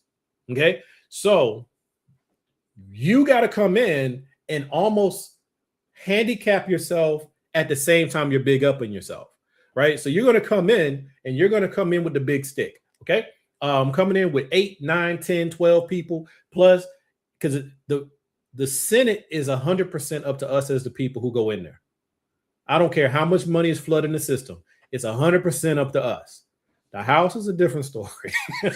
But the Senate is 100% up to us. So there's nothing that says we can't do like they've done in the past and send 80 senators of one party in there. The problem is we don't have a party that anybody would trust to send 80 jokers up in there. So you come in with that strategy that says, here's what I'm going to do. Here is what I'm going to hand to you as far as the power to get rid of me if I'm not delivering. Right? Now, I know a promise is only what it's worth as you say it out your mouth. But you write that down, you sign it, and you put it in the drawer, you hand it to the Supreme Court or whatever you do. Now, if the Senate and the House get together and they say, yo, this joker's not doing right, he doesn't look like he's going to give this power up. He didn't put the guardrails back in. Because see, to me, part of the things I would do if I was coming in, I would say I'm going to do universal health care. I'm going to work with the Senate. I'm going to work with Congress to get universal health care. I would have a much more flowery speech than this, don't get me wrong. But I'm going to do those 4 things you were talking about, right? And if I don't deserve to be reelected. But also what I'm going to do is I am going to work with Congress to get the emoluments clause enforced. See, we didn't got too complicated, right? I'm not being complicated. No, we're too complicated right now. We were starting to talk about the vote in Georgia. We've gotten this too complicated. This is where we lose the common man at. You know what I'm saying? We're talking about the Malians clause. We're talking about all this stuff like that. I'm past the common man, bro. I'm talking about change. And the common man is going to listen to what you say you're going to do, and he's going to decide how he feels about it, and then he's going to go vote. But you still better have a detailed plan. If you I agree with you on a detailed plan, but that's not. But to get the people to the polls and to get the people to the vote, we can't give a convoluted conversation anymore, because that's what happens, man. We started talking. What did I say that was convoluted? No, not us. I'm not. In this conversation, we can have it, but I'm talking about to the common person. The person that they've already clocked out. They're like, oh, this nigga's talking too much shit. I can't even go with them right now. Like my issue is that I need more money in my pocket. I need, you know what I'm saying? My bedroom issues. What about my bedroom? Is Keisha going to handle my bedroom issues? So, first of all, Keisha ain't the problem. We realize that. We realize, but we talking about why people are going to not vote for Keisha and not the things we're talking about in our state. Because here's the thing about I'm concerned about. Here's the thing I'm concerned about. Because ultimately, the prize is Keisha, the government. If we had a Republican governor, we'd still be fine, because we still have Atlanta. We still have Atlanta. We still have Atlanta. If we did not have Atlanta, right? If a Republican, we would be Alabama in 24 hours. Okay. We would be Alabama at least. I would say we'd be Alabama. We would be Alabama 24 hours, because them South Georgia mug nuts would come up here and they'd want, what do you need all these hospitals and all stuff? Then because we already see it happen. When we had a great thing going on with the movie industry, we let them they get a majority in state representative in a state house. What they do? Oh, we need a heartbeat. We need a heartbeat vote. Okay, now we not only mirror what the Supreme Court did. Now we double down on it in the state level. We say, okay, we get to choose. Okay, great. We're going to choose that a birth of a child is determined at that when there's a heartbeat, right? So now what happens? So businesses in Atlanta's like, okay, you start abortion rights. You're doing this. You guys doing this extreme issues. We're leaving, and we're leaving the state. They did leave. Georgia is still doing just fine, bro. The movie industry is gone, bro. The movie industry's not here anymore. Right, but did Atlanta truly suffer? Because the movie industry is already under attack. It's already falling apart. No, the movie industry was providing for us billions of dollars every revenue. But what happened now? We have too much housing. And when I say too much downtown, I'm talking about downtown. Downtown, we have too many apartments because we were anticipating all this movie industry people coming that way, and that's what happened. So now we have a whole bunch of apartments like that, and we have this increased living expenses because the movie industry pays more as an industry. They lived in the city. They didn't. Bruh. This is what happened. I'm saying something that's too convoluted, and then you go and be like, "Well, the movie industry." Well, that was just my example. That was my example. That's my example. That was my example of the Republicans getting their way in a situation that affects the entire region. So we were talking about, if they were talking about how if the Republicans get Atlanta, what would happen? That's what I was coming from that. Gotcha. Yeah, but so that's what I said there. All right, so I'm taking it back to national because that's where the common people are going to pay attention. Basically, yeah. Right. Because the name of the game right now is Trump. Yeah. That's the name of the game. And anything that smells like Trump. Right. So this ain't about beating Trump now. This is about beating Trump energy. Right. So I'm saying that the left is eager for a blue Trump. And I feel that a blue Trump is a horrible, horrible solution. But if you're going to get one like that, that blue Trump has to be different from Trump in the sense that Trump came in and said, take away anything that can restrain me. Whatever the blue team puts in needs to be someone who says, I'm coming in and I'm going to be as disruptive as Trump. Anything he did, I'm ripping it out. Everything got his name on it, I'm tearing it down. The White House, he turned it into a circus. We're going to have to just build a whole new White House. You know, you're going, and that's going to piss a lot of people off because we all in the symbols and all that good stuff. But at the same time, as he's saying he's going to be this disruptive person, he also has to be like, here's how I'm going to put obstacles in my way so that when I leave, even while I'm here and when I leave, you have more protections than you did with me coming in here. Right. Because that's the difference between we could never exactly. We could never allow this to happen again. Right. You know, but you can't just come to me and say we can never let this happen again, because we looked at Biden and was thought, well, he's going to take it back to a sense of normalcy. That's the big view, not those of us who had different views. Right. But he came in and, yeah, we got a sense of normalcy. We got a president that we did not have to pay attention to every day of the week. We had a president that was not corrupt. You can say whatever you want to say about his son. His son, he got issues, but his son was nothing compared to what we got. Okay, so Hunter Biden didn't get not billions anywhere. He was just barely making it by. So for a president, trying to get a little crack habit off, let him be. For a president, Biden did a good job. He didn't do a great job. He didn't do a terrible job. He did a good job, right? But my biggest complaint about Biden, and it will always be my complaint about Biden, is he didn't do a damn thing to close the gaps. Right. Because he fell into the same trappings that everybody who gets into power falls into. I just won't do that. But I'm not going to take away my tools. Right? We need somebody who's going to come in and take away the tools. And he's got to make the commitment that he's going to take away his own tools. But also, we have to be, like you said, we have to be more mature voters. We got to send a whole lot of people into Congress, independents, Democrats, whatever you want to send. You got to send a whole lot of them in there. And they are all running on a platform of controls, right? We're going to get rid of, what's the term? Insider trading. We're going to get rid of the president being able to self-deal. We're going to get rid of, Super PAC money. Super PAC money. Put the rules back in.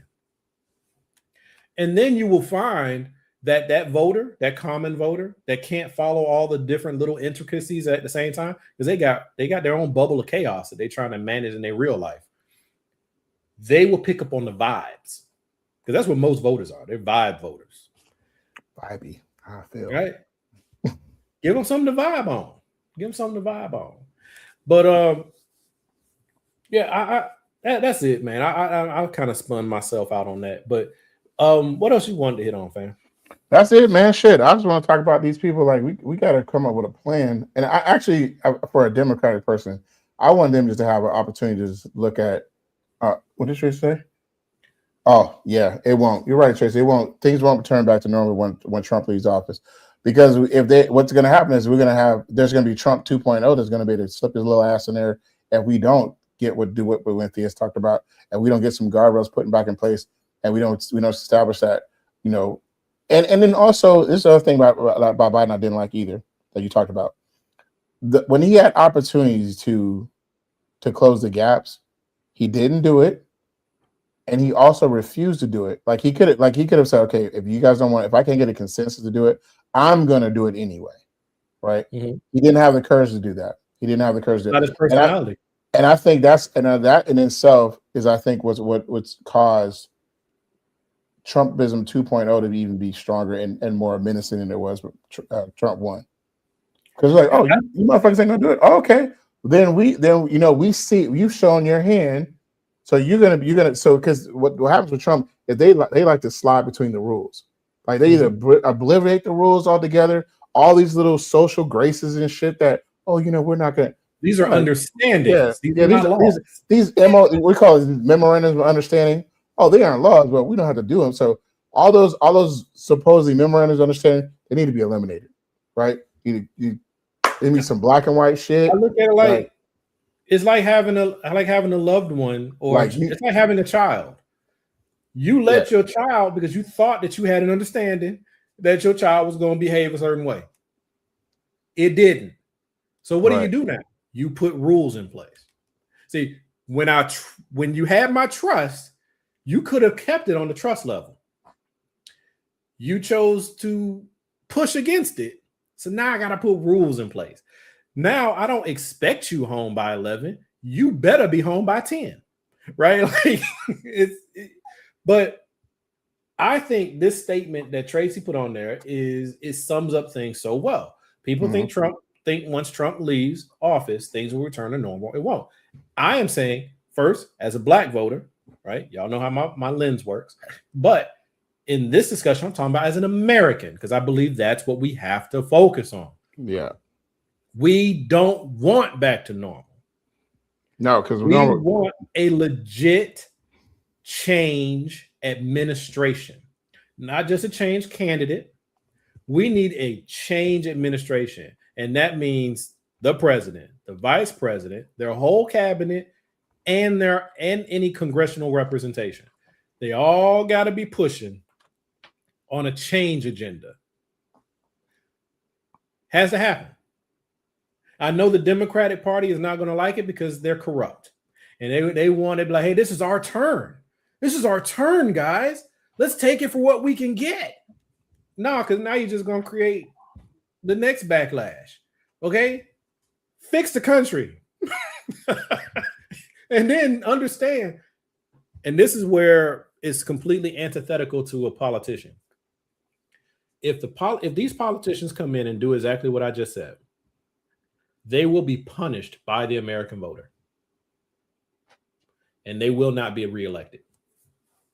None of them. Right. So they have to be going in on a sacrifice play. They have to be going in saying, I'm doing all the dirty work, but I'm doing all the dirty work to help redefine America for the next 100 years. Republicans are doing that right now.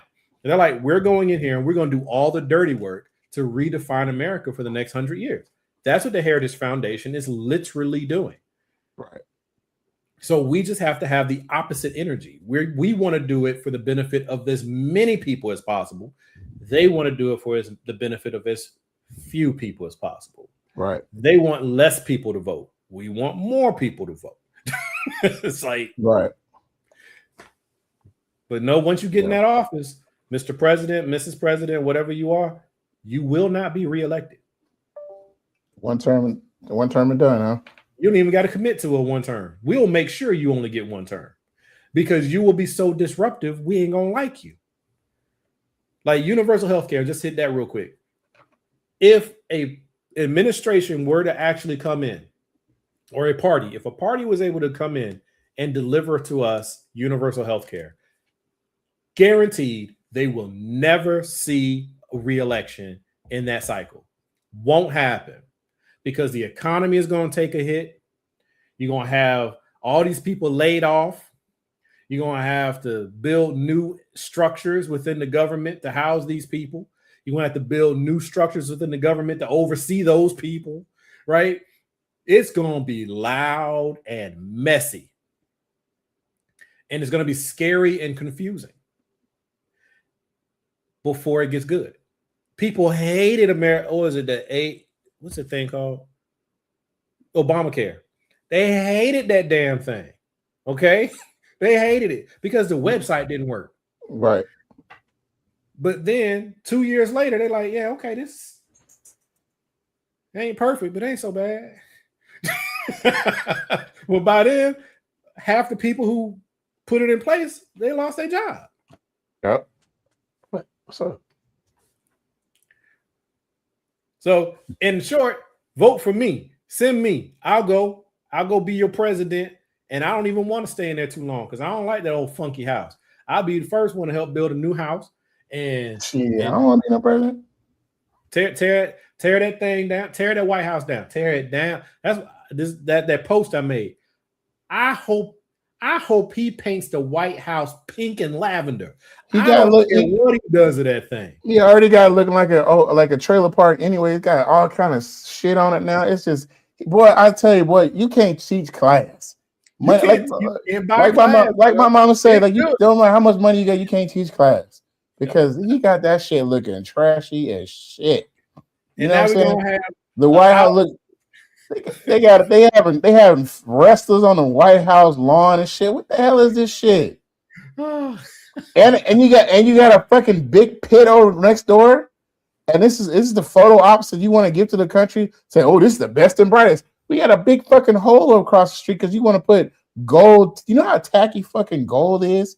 All I can say is, no offense to Trinidad James, but goddamn, gold everything is trash. It's tacky. You know what I'm saying? It's tacky. I don't give a fuck what you say. It's tacky. Yep. So for me, this fits perfectly with what is the America we want to have coming out of this era.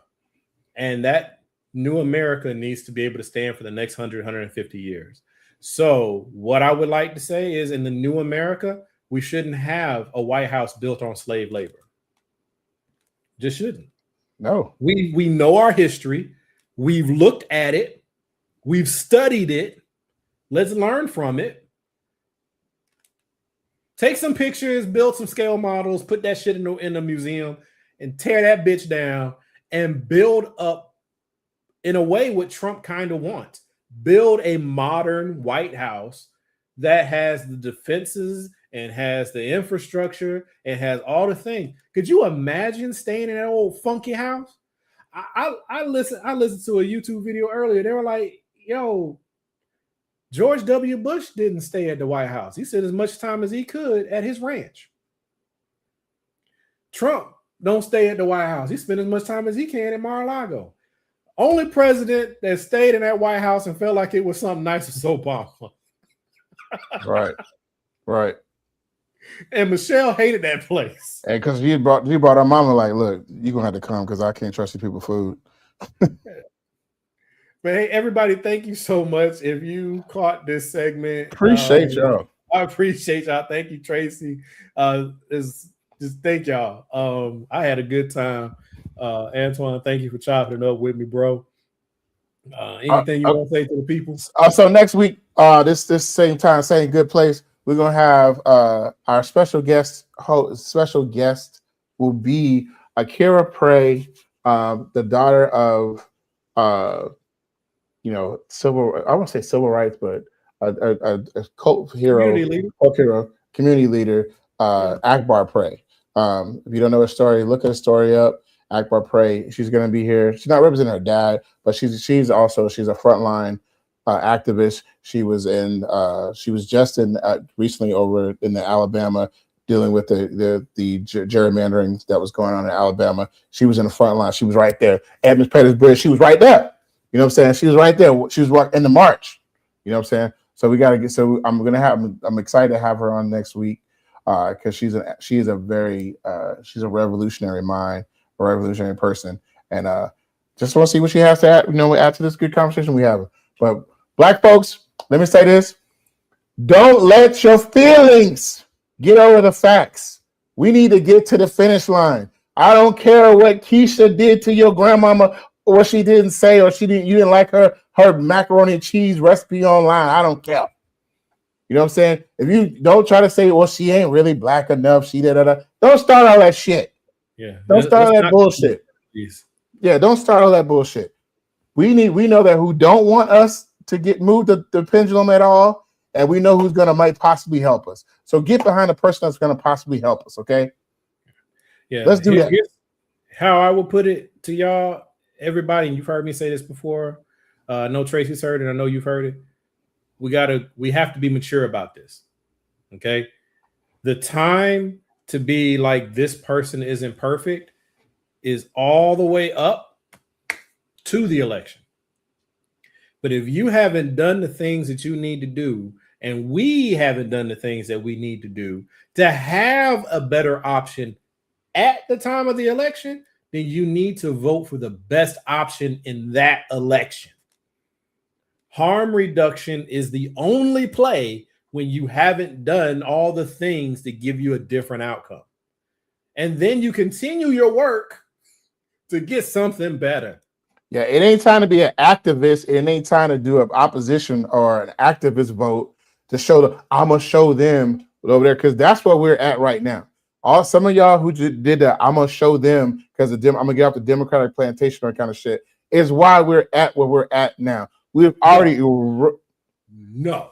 Yes, we eroded the right side. Our parents because we put this shit on right now. I'm gonna say that. No, Yeah, I'm gonna say it. I'm gonna say it. Gotta be said. And I'm no, gonna say, sir. yeah, I'm gonna say it We because are where we are right now because white folks wanted us to be where we are right now. I that's will what I'm saying. always blame the people who do the harm. That's what More I'm than the saying. people What who I say? care. What I say different? What I said different? What you said different is that the non-voters and these people who standing on their little Well, high horse. I'm not finna get him something to hit me in the fucking face with. I agree with you, but And we gave him something to hit him in the face with. We said, here, you know what? I don't know what I'm doing. Here you go. Take this hammer and hit me in the fucking face with it. Hey, stop doing it. This goes back to the analogy I put out there before, man. You are out with your friends. It's you and two of your friends. All right. 3 people total. Y'all out on the town having a good time. 5 people step to you who are clearly there to whoop your ass. Your 2 friends run away. They completely wimp out and run away. You didn't run with them. You stayed there and got your ass kicked.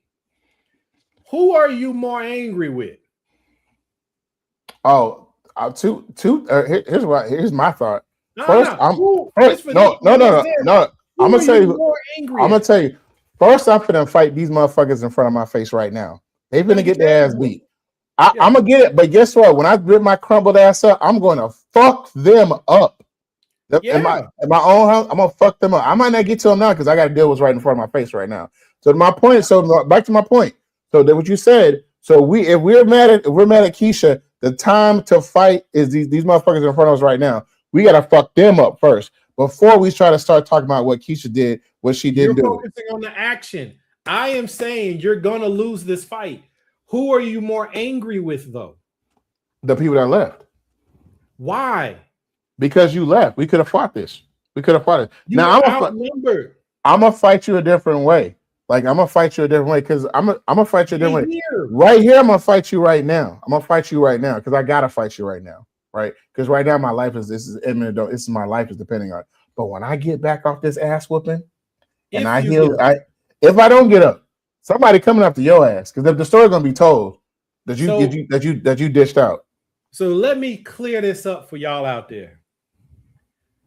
The people you should be maddest at, the most highest level of passivity, are the 5 people who whooped your ass because they didn't have to do it.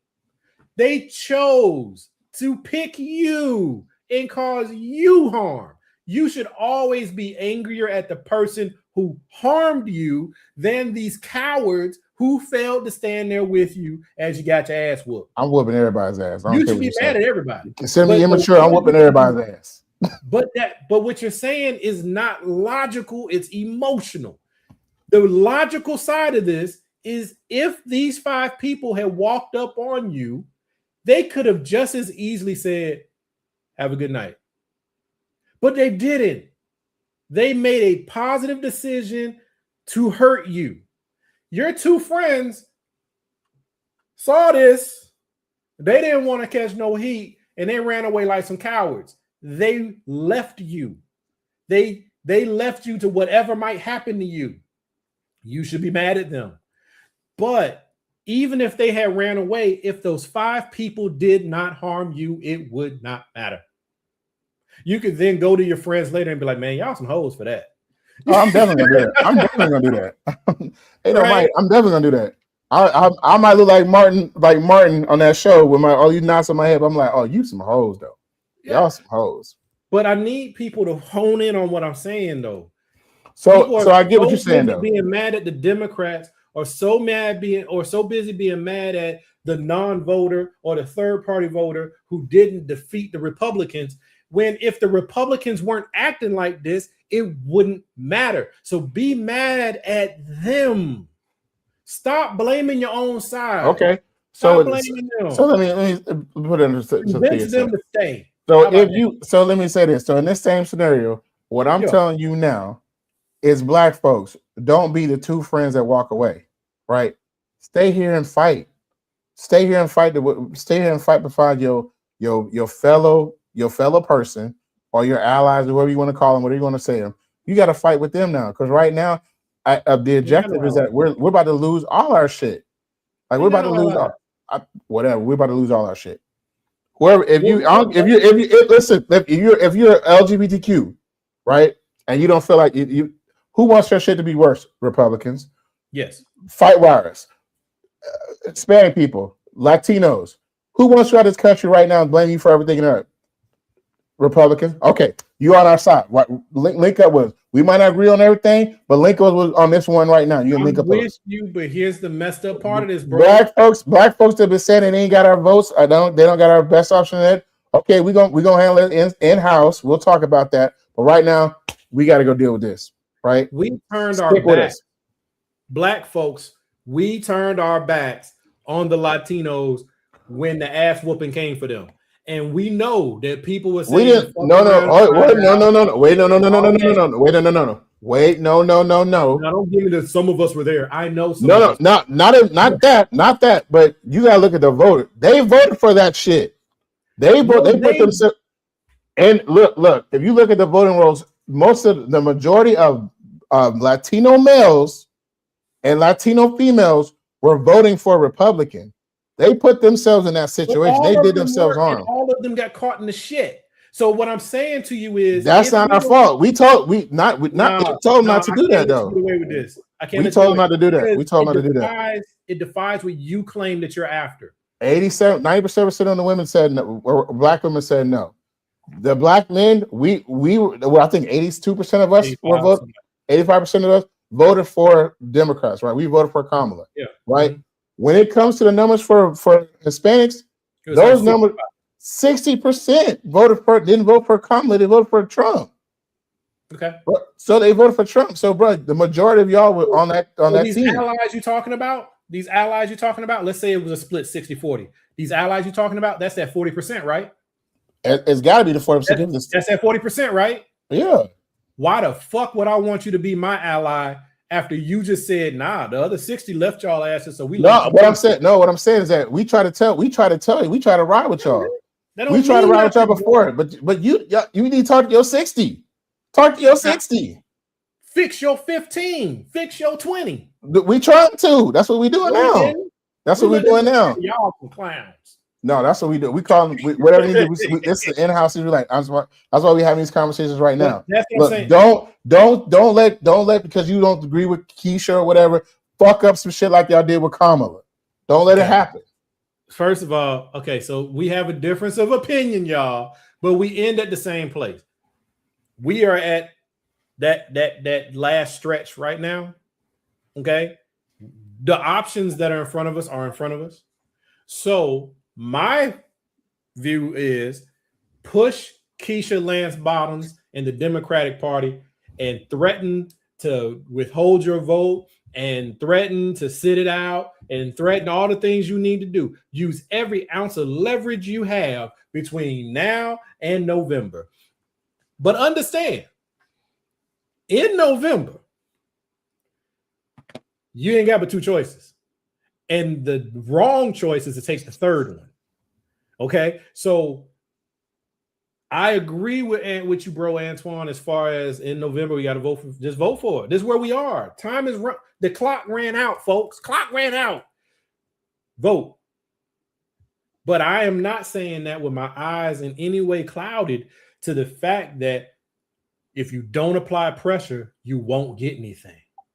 So I say make life hella hard for the Democratic Party all the way through to this election and past it. In fact, I'm also on something, let's everybody leave and go to another party and force some leverage, because we have to do something drastic before the next presidential election. And the worst time to do that is the last 6 months before the election, because in the last 6 months of the election, you kind of get settled down. Don't be no activist in the motherfucking poll. Don't be no activist in the booth. Don't do that shit. That shit ain't cute. Don't do that shit. Yeah, don't do that shit. Mm-mm. Yeah, you put your threat out there. You applied your pressure. They didn't listen to you. It's messed up. You still got to do what you need to do. And then you be like, look now, Y'all didn't do what I told y'all to do. So that was it. But we have to be willing to decide when that is. And we have to stop telling people that is it, and then telling them next time that was it. And then you have to understand, like, that was it. and like you're saying though, like, what we have to, there has to be, we have to stop with the motherfucking, like, just being so, well, this next election is going to change, or this next election. Well, we know the plans against us took 40 some years to make. Yes. You got to give it. It took 40 some years to get there. We're not going to change the whole shit in an election cycle. It can. That's just it. It can if we play the party right. We play it all right. Anything that has to do with a choice is still a choice. So the fact that it took them 40 years, that's because they were being very deliberate about their shit. Tracy got a good point, though. Yeah. He's already said it. So we already know the Democrats ain't up to the fight. His ass need to go. That whole Democratic leadership need to go. They go. We're not going to impeach him. What the fuck are we going to do then? We're going to just let it keep going? Like, we're not going to, like, what are you going to do? You're not going to do shit. And that point right there, he's talking about they're not going to impeach. That lets me know that the money, it's like, okay, we're not going to impeach him because they know that the money that I'm getting will get fucked up if I do impeach him. Exactly. Which is why the game is 2 years ago. 2 years ago, we should have been getting our candidates ready so that we could fund them through the primaries and make sure that they're the ones who come out on the other end. That should be a 4-year project. We're 6 months from the election. Too late, folks. But keep working because we're going to have another one of these in 2 years.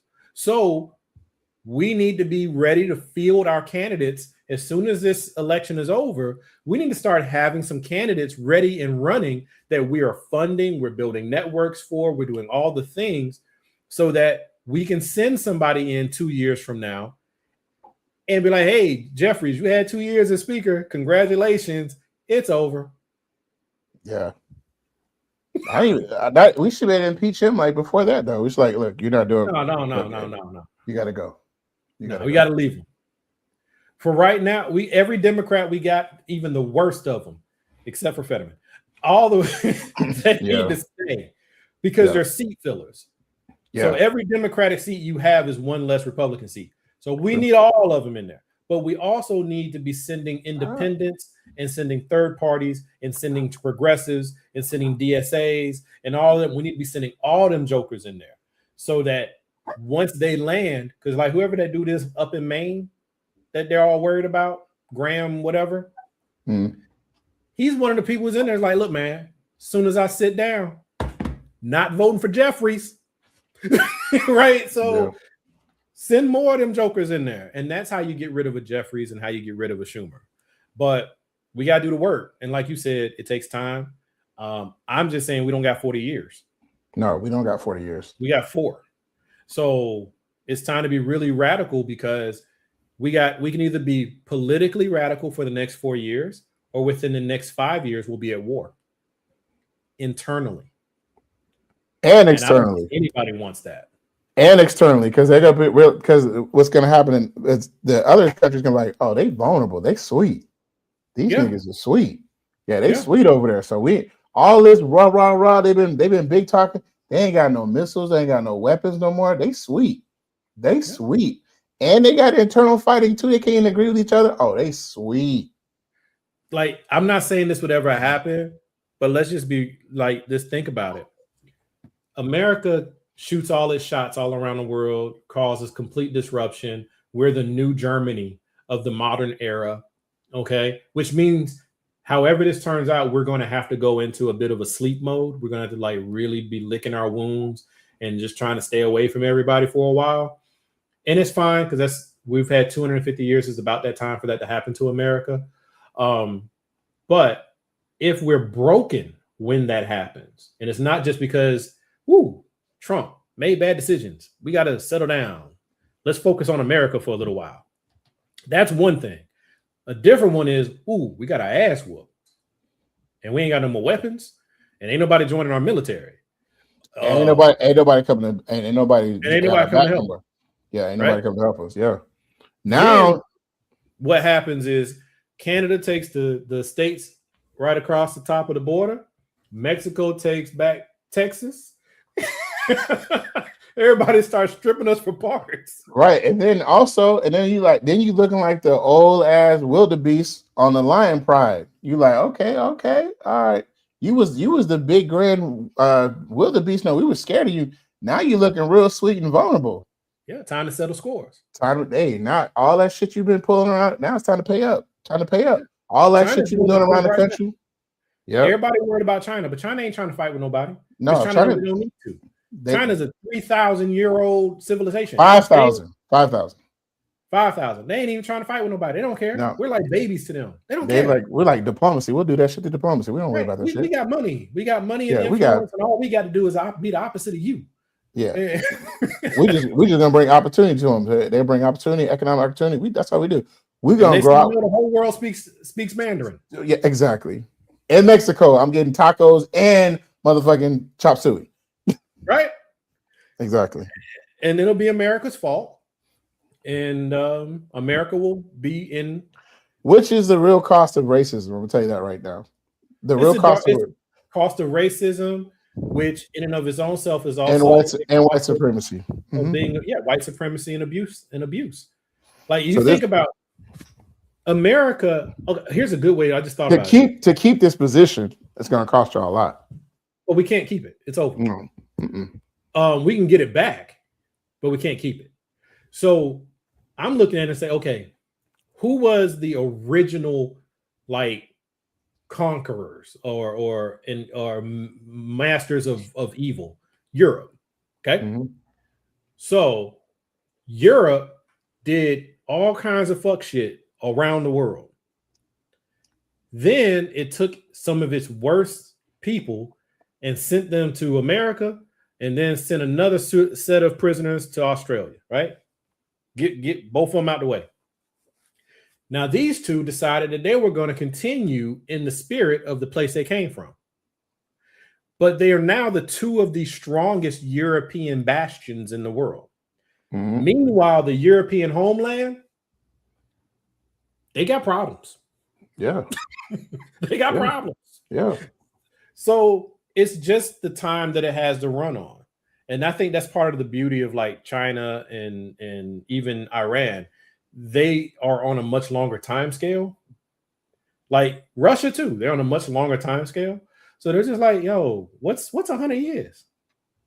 Yeah, we can ride that out quick. Sound like 5,000 years old. 100 years ain't nothing. That's a blink. I think America's gonna have to take its lumps. It's gonna settle down. It's going to, lose a lot of its territories. They're going to start going independent because America won't be willing to fight to keep them. And that'll just be what happens, especially if America attacks Cuba, like they're talking about doing. America will be able to beat Cuba because they ain't got no military. What the fuck talking about? You starved Cuba for 60 years. There's nothing they ain't got no military, bro. We fighting everybody with no military. Right. You're attacking a daycare, right? You're a high school attacking a daycare. Okay. So, but once they do that, it's not about the act of Cuba. It's about what you've just done to the world. You couldn't beat Russia through a proxy war using Ukraine. So you lost that. You couldn't beat Iran in a direct war. So you lost that. So now you're going to go beat up on the daycare. Exactly. You looking sweet. You looking sweet. You looking sweet. All looking real sweet. Exactly. All right, man.